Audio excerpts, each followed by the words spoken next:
Hi, this is Randy Stone. I cover the night beat for the Chicago Star. Stories start in many different ways. This one began with a brawl in an alley and ended up with a murder that just missed.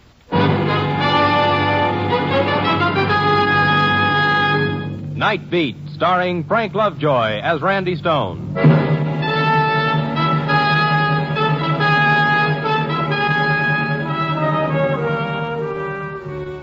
Dayside, a reporter more or less walks in the sun. He talks to people in banks, offices, on street corners, doctors, druggists, housewives, salesmen, ball players.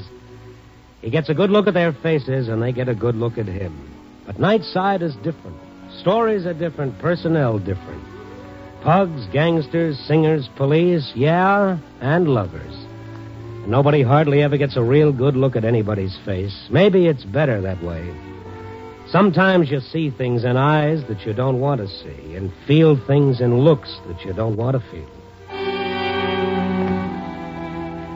But I'm an after-hours boy, and that's what makes my copy. Like last Tuesday night, I was strolling down Rush Street, wondering if I'd be able to find a story somewhere in one of those sleazy gambling houses or bars or clip joints.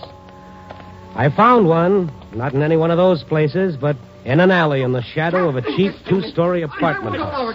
Take your hands off me. There were two men struggling. One was giving the other the full treatment. I figured two rummies having it out over the last drink in the bottle or a tap on the head robbery. Hey, what's going on there? When they saw me coming, the tall one ran off in the opposite direction. I went over to help the other one slump down in the alley. All right, now take it easy, old-timer. You're all right. Thank you, sir. Thank you most kindly. I'm afraid I got the worst of that. I'm afraid you did. You'll need a little first aid. Yes, All right, look, you stay right here. I'll phone the police No, and then... please. I'd rather you wouldn't. This is a private matter, and I don't want the police notified. Now, if you'll just give me a little assistance, I'll thank you for your concern and be on my way. Oh. Well, wherever you're going, mister, you aren't going to be able to get there without help. Maybe I better go with you. That would be most kind of you, sir. I'll put your arm over my shoulder. Yes, I'm indebted to you. I shall see that you are repaid for your efforts on my behalf. Yeah, I know, sure. Sure you will. You'll remember me and your will. Easy now. Your name, sir? Stone, Randy Stone. I'm happy to meet you, Mr. Stone. My name is Noah Arnold. Arnold? Seems to me I should know that name. Well, perhaps you do. Wait a minute. You see, I'm Judge Noah Arnold, Chicago District Court. And he was. As soon as we got out in the street light, I looked him over. I recognized him from pictures I'd seen many times in my own paper. And I'd thought he was some old bum in an alley brawl who didn't want me to call the police because he was afraid he was liable to get himself booked for vagrancy. After all, how often are you going to find a full-fledged judge getting mauled by a hoodlum in an alley? Well, I hailed a cab, took him over to his place on Riverside. We broke out the iodine and gauze compresses and patched him up, and then we broke out some rye. Here you are. Oh, thank you. Oh, that's much better. Well, Judge, I guess you live now. Oh, thank you kindly, sir. I suppose I owe you an explanation of what I was doing on Rush Street, Mr. Stone. Now, you don't owe me anything, Judge. I think I should tell you that after the name Stone come two more words. Chicago Star. You're a newspaper reporter? Yes, I'm one of those. When a man in your position takes a beating in a Rush Street alley and doesn't yell coppers, somebody's liable to think it has the makings of a good newspaper story. So if you're trying to keep something to yourself, Judge, I'd better run along and get my ears out of here. Wait, Mr. Stone, wait. You're the man I can talk to, I'm sure. And I must talk to someone. Well, I'll be glad to listen, Judge. Thank you.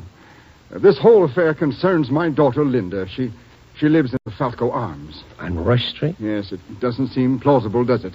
Oh, not exactly, Judge. The Falco Arms isn't what you'd call a little bit of heaven. Oh, to say the least. Mr. Stone, in the last year, Linda's become interested in the psychological aspects of crime. And she felt that she must reside in an atmosphere such as Rush Street affords.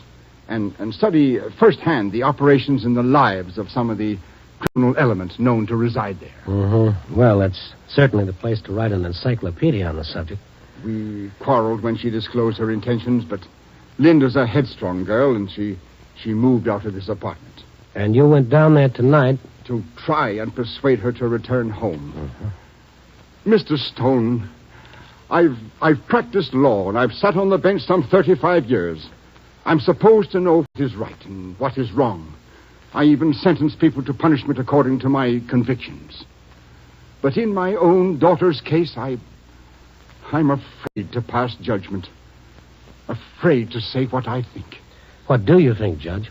That my daughter is not just objectively interested in crime, but instead that she's had a taste of the gutter, and she likes it. He seemed very old and very tired and very sad, and I wanted to get out of there and not listen to him anymore. He took me to the door, shook my hand weakly, and I was out of the night again. But I couldn't stop thinking about the way the judge had looked at me with helplessness in his eyes, and I couldn't forget the picture I'd seen on his desk. So I dropped by the Falco Arms apartment house on Rush Street to have a look at Linda Arnold. It's a pretty drab place with a pretty colorful landlady. No, she ain't here. She ain't been in here all afternoon and all evening. Everybody around here thinks I run a regular secretarial service. What do you think I do? Keep my eye on everybody every minute they come in and out of the door? I gotta eat and sleep and drink. And good night. I didn't do much good there, so I dropped downstairs at the Falco bar and found myself asking a question of my old friend Al the mixer. One beer, two bits. Al, ever heard of a girl named Linda Arnold? Linda Arnold? No. She lives upstairs in the Falco Arms. I thought she might drop in here occasionally. In here? Yeah. No. I saw her picture tonight. She'd blonde hair, blue eyes, 23... Or 4, maybe? Yeah. No. Oh, Al. Now, try me another question. Another question like what?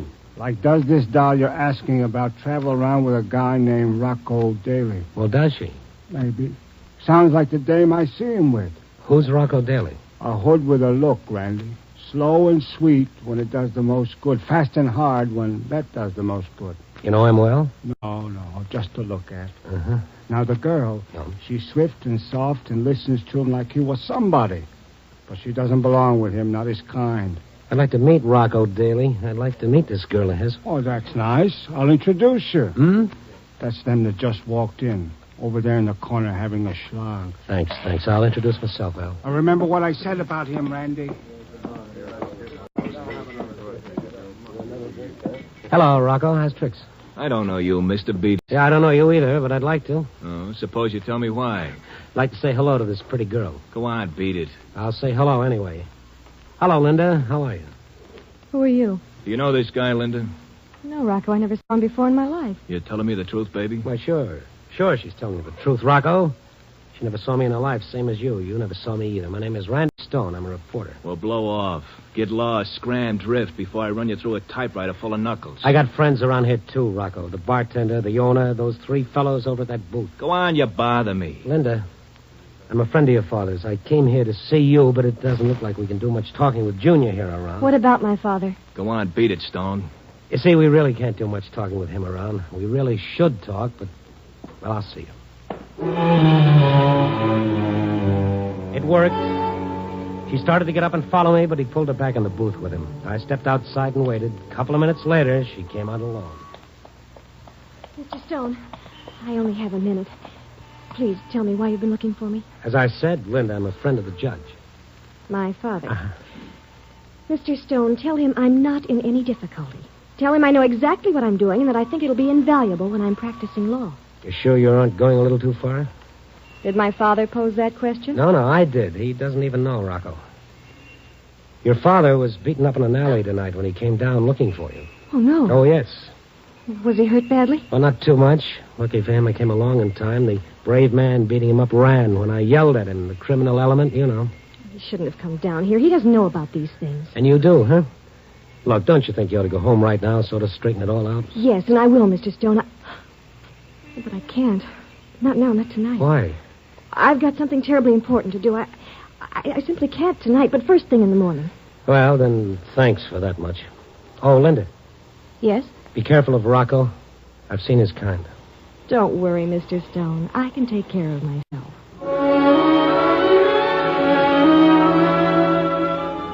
4 years of college, 2 years of law school, good clothes, and nice friends don't exactly equip you to handle the Rocco Dailies on this earth. But then who was I to jump in and tell her what I knew about Rocco? About that time, it dawned on me I didn't know anything about him, so I put in a call to find out. The paper called me back 10 minutes later. Got the dope for you, Randy. Shoot. Daly, Rocco Daly, age 29, 14 arrests, 2 convictions, both for burglary. First sentence by Judge Connors, second sentence, Judge Arnold. What was that last name? I said the last time he was sent up, it was Judge Noah Arnold did it. Suddenly, Linda Arnold's association with Rocco Daly took on all sorts of horrible new aspects. You can find them in the dictionary, all under revenge.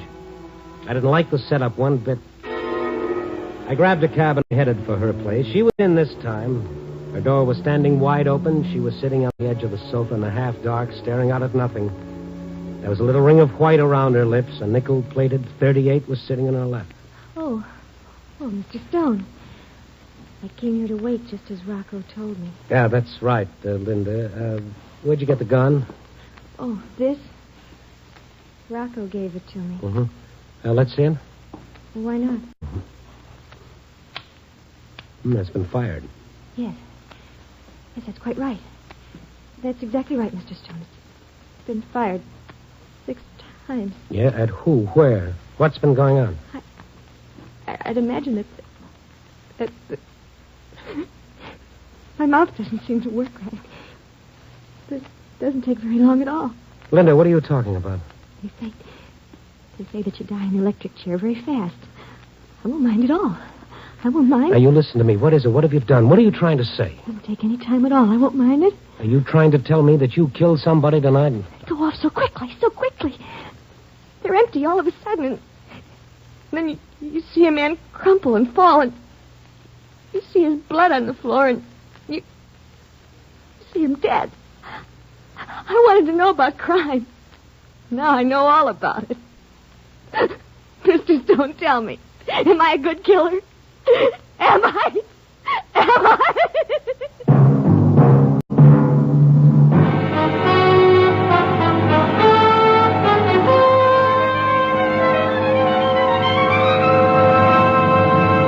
NBC is bringing you Night Beat, starring Frank Lovejoy as Randy Stone.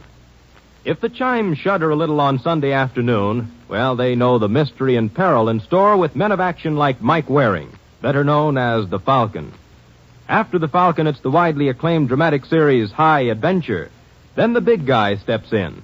And when you hear the big guy telling chilling bedtime stories to his children, they're not make-believe. The new private eye, Charlie Wilde, concludes with a few casual and somewhat deadly homicides. The chimes mean mystery and action this Sunday afternoon on most NBC stations. And now back to Night Beat and Randy Stone. Linda Arnold was too broken up to say anything logical at the moment, so I flagged a cab, put her in it, and told the driver to head for my place. On the way, she said not a word. When we got to my place, I thought the thing to do first was to pour a couple of drinks into her before I started asking questions, and that's just what I did. She was better, but she still had a lost look in her eyes. Stop staring at me. What do you want me to say? Well, anything that'll make sense. I want to help you. I'm sorry I dropped the glass. Well, that's all right. If I'm going to help you, I have to know more than I do. I can't tell it. We'll try. It'll ruin him. His daughter, a common murderer. Linda, the more you cry, the more time we're wasting. Come on, please, snap out of it. Oh, it's just that I'm so mixed up. All right, I'll try. Good. Rocco Daly said he was going to pull a burglary. I tried to talk him out of it. I even offered him money if he needed it. But he just laughed. All right, now, wait a minute. Start back further. How'd you ever get tied up with Rocco Daly? Well, my father made arrangements so our college class could visit some prisons. We visited Joliet one afternoon. I started talking with one of the prisoners. It was Rocco Daly.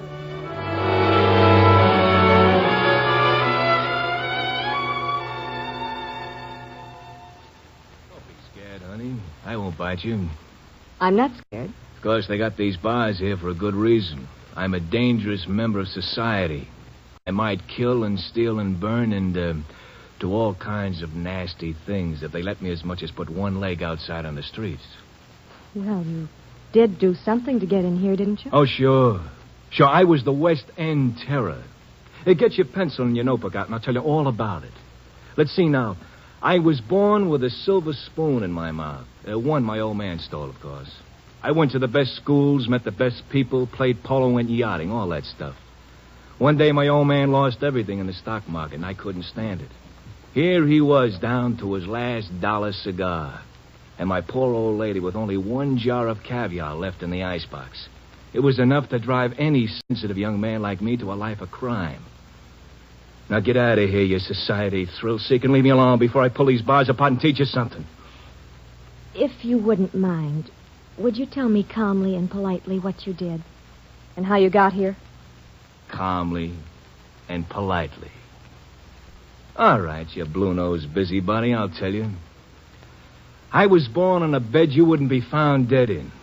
I grew up without enough to eat or enough soap to wash with, so I learned to take little things I needed here and there wherever I could find them. And the bigger I got, the bigger things I took.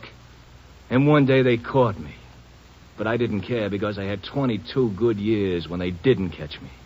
Now put that in your notebook. I'm sorry. Sorry? You're about as sorry as the guy who pinched me. All you're looking for is a good story to bring back to your society sisters. Mr. Daly, you've judged me wrong. I'm sincerely interested in criminal problems. You see, my father is a judge. Oh, now, lady, don't I know it? Your father's the man who put me in here. 2 to 5 years.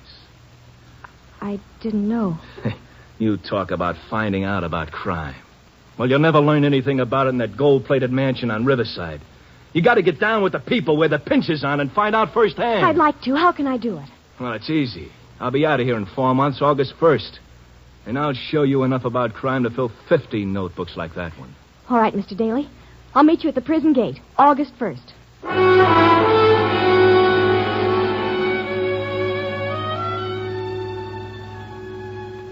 And you actually met him? Yes. He said I had to live his kind of life to really know what I was trying to find out. Fine. So you end up in a murder. I know. I knew it was the wrong thing to do. I didn't belong there. I wish I were dead. No. Don't start that again. Now, you've got to tell me about tonight, exactly what happened, and try to remember everything. Well, he said he was going to knock over a safe in a warehouse. Which one? The Elliott Transfer Company on Douglas Street. Is that where you shot the man? Yes. He gave me a gun. I was afraid to carry it, but he said it was the only way I could actually get the feeling a criminal has on a job. And you actually let him talk you into this, something that's dangerous? I know it sounds stupid now, but I had to see what it was like. We went in the place. The watchman showed up at the wrong time. Pulled a gun and jumped on Rocco. Rocco lost his gun and yelled, "Shoot, shoot, Lyndon." Before I knew what I was doing, I did shoot. The watchman screamed and fell. There was blood. Steady, now take it easy, Lyndon. Rocco examined him. The watchman was dead. What you need is a sedative. I didn't have any sleeping tablets, but in the Stone household, hot lemonade laced with a little rye always did the trick. So I watched her until it took effect. Gradually, she stopped crying and her eyelids slid shut. I went into the living room, closed the door to the bedroom, and called Sergeant Kalski at police headquarters. What's on your mind, Randy? Look, Kalski, you got a homicide report from somewhere down on Douglas Street, the Elliott Transfer Company? No, Randy, we haven't had a homicide report from anywhere tonight. Well, I just got a tip. The watchman was shot there in an attempted safe job. Where'd you get the tip? Well, never mind. Take it for what it's worth. I'll get right on it. Thanks, Randy. Don't thank me. Right then, there was just one thing I wanted to do, find Rocco Daly. If he hadn't already gone into hiding, I thought I had enough friends around Rush Street to help me ferret him out. 1 hour and 2 $5 bills later, I finally picked up a tip that he'd gone into the Red Eagle, a combination pool room and bar. I knew the man who ran it, Biceps Bill Candless, accurately named. Hello, Randy. Hello, Bill. Seen a guy named Rocco Daly around? Yeah, a couple of weeks ago. What? A friend of mine just saw him come in here. I'm a friend of yours, ain't I? You see him anywheres around and about? Well, what about the back room? I tell you, I ain't seen him. Mind if I take a look myself? Yeah. Well, I think I'll take a look anyway. Randy, I'm not used to being called a liar, even by you. I might get so mad as to rap you over the head with this pool cue. Bill, I don't get the pitch. Look, maybe we're friends, but I make my living down here. I got to get along with an awful lot of people. You don't bring me no business. They do. You can look around the hall all you want, but stay out of the back. You're invading my private rights as a citizen. I was more moved by the thickness of his bicep and the size of the pool cue in his hand than by the snatch of civil liberties he threw at me. So I rented a table, played a quiet little game of three-cushion, keeping my eyes open all the while. It was time well spent. 15 minutes later, I was surprised to see a man in a battered hat and a brown trench coat hurry out of the back room. I caught up with him just outside. He might have been a great judge, but he was no actor. Oh, Stone. I knew I made a grievous mistake talking to you earlier tonight. You're just following me looking for a juicy tabloid story. Judge, I wasn't following you. I ran into you by accident. Well, then leave me alone and go on your way. What were you doing in the back room of the Red Eagle? That young man is my business. Good day. No, it isn't. It's liable to become anybody's business. Will you let go of my arm before I call a policeman? Judge, you're in no position to call a policeman. What do you mean by that? What were you and Rocco Daly talking about in the back room? I never heard of a man called Rocco Daly, and I see no reason to answer you. All right, play it stuffy all the way down the line. But I know something you don't, and you're going to have to come clean with me to find it out. What do you know? I know where your daughter is. Let's go someplace private. We did. We went to his house. He was as nervous as a burglar all the way. As soon as we arrived there, he drank a glass of straight scotch, started to cry, and then pulled himself together long enough for me to get something out of him. He said my daughter killed a man tonight. I just couldn't believe it. He said he could hush the whole thing up for $25,000 he'd get out of town. Well, Judge, I'm sorry to say you walked right in one of the best shakedown rackets in the world. I'm surprised at you. Get a rich girl in a killing, make her buy her way out. That's the formula. You should know better. Well, what am I going to do? My reputation, my position, my career will all be destroyed. I think you better worry first about your daughter. Yes, I'll have to hide her somewhere. She's safe where she is. Now, Judge, look at it this way. If there was a murder and Rocco Daly was involved, he wouldn't dare go to the police. He knows what he'd get. Don't have to worry about him turning your daughter in because he goes with her. Judge, if I were you, I'd forget the blackmail. Your job's to worry about your daughter. How can you get her out from under a murder? Who are you phoning? The police. Now, just a minute. I won't... Hold on. I'm not going to tell them a thing. I'm just looking for information. Police headquarters. Sergeant Kalski, please. Just a moment. Sergeant Kolsky. Randy Stone, Sarge. Hey, I've been waiting for you to call. Something's really screwy. You mean a warehouse shooting? Yeah, something happened there, all right, but I don't think it's exactly what you heard it was. Well, what happened? I can't figure it out. There was some shooting, but the bullets were blanks. Yeah? We found the paper wadding all over the place. And the blood. Well, what about it? Well, it was all over the place, too, but it wasn't human blood. It came from an animal. Oh, well, I'll be What do you make of it, Randy? What was going on there? I haven't the slightest idea, Kalski. Not the slightest. You'll figure it out. Goodbye. I would have explained the whole thing to Kalski right then, but it seemed to me the judge rated first copy. When I gave him the good news, I thought he was going to collapse from relief. Then I left for my apartment to get Linda. I don't believe you. I don't believe you. It's some psychological trick you're trying to pull on me. It's the truth. The whole thing was staged. It was phony bullets, phony blood, and a couple of phony guys who flim-flammed. Stop it. I'm an adult. I was there. I know what I did. Linda, I'll take you to the police, to the scene of the crime. Prove it if necessary. I want to believe it, but I can't. I saw it. Yeah, well, look, smarter dames than you have been taken in by dumber guys than Rocco Daly. That's right, honey. Rocco. The guy's got it right down the line. Haven't you, nosy? Put the gun down. It might go off. Oh, shut up. Rocco, did I kill that man or didn't I? I said your boyfriend here was right, didn't I? You got to be beat over the head before you understand. You know, for a girl with a college education, you got a brain like a jerk. You never were serious about anything. You were just making a fool out of me all the time. You were making a fool out of yourself. I told you the first day I met you. You were just buying a ticket to the circus. Why don't you put that gun down, Rocco? Shut up, you. But now, honey, you're going to do something for me. What? You're going to see that I get out of the state. Safe. I won't help you again if I never help anybody. Think twice, honey. Think twice. Call up the judge. Tell him to send a car and a little money down here. And tell him it's for you. That you want to go on a vacation. No, I won't. Do it. Do it, or so help me, I'll pull a bullet right through you. Let me tell you something, Rocco Daly. I learned a lot down here with you and your kind. Guns, brass knuckles, blackjacks. You never use them unless the advantage is 3-1 in your favor. Deep down inside of you, you're afraid, insecure.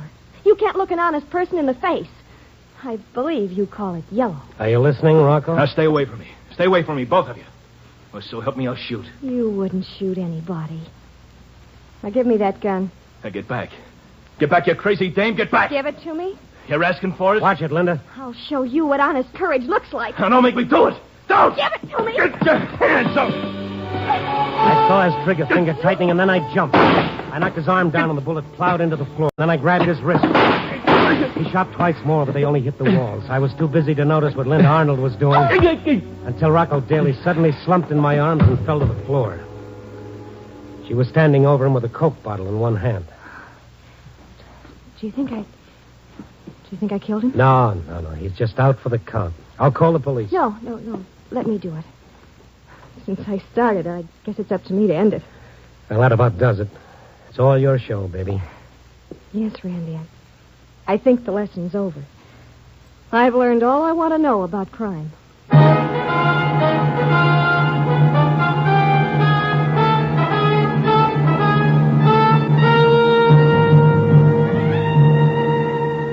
Well, it's early morning now, and I hope the right people are all back in the right pigeonholes, and Linda's had her look-see at the other side of the tracks. You know, I hold no brief against looking in on your neighbor once in a while to see what he's doing. How can I? I make my living that way. But there's a right way to do it and a wrong way. The right way, you make a friend. The wrong way, you get punched in the nose. So, if you decide to poke into somebody else's life, make sure you know what you're after. Because it's easy to misjudge your neighbor. Particularly since it's an even money bet you don't even understand yourself. Copy, boy.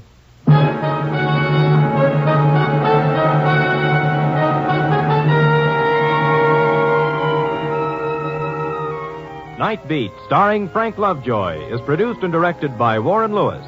Tonight's story was written by E. Jack Newman and John Michael Hayes, with music by Frank Worth. The part of Noah Arnold was played by Herb Rawlinson. Linda was Jane Webb.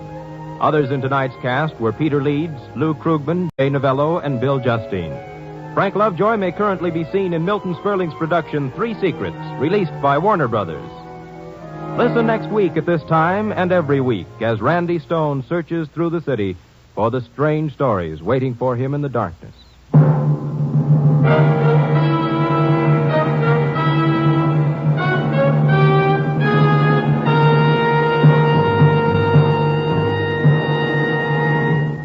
Night Beat came to you from Hollywood.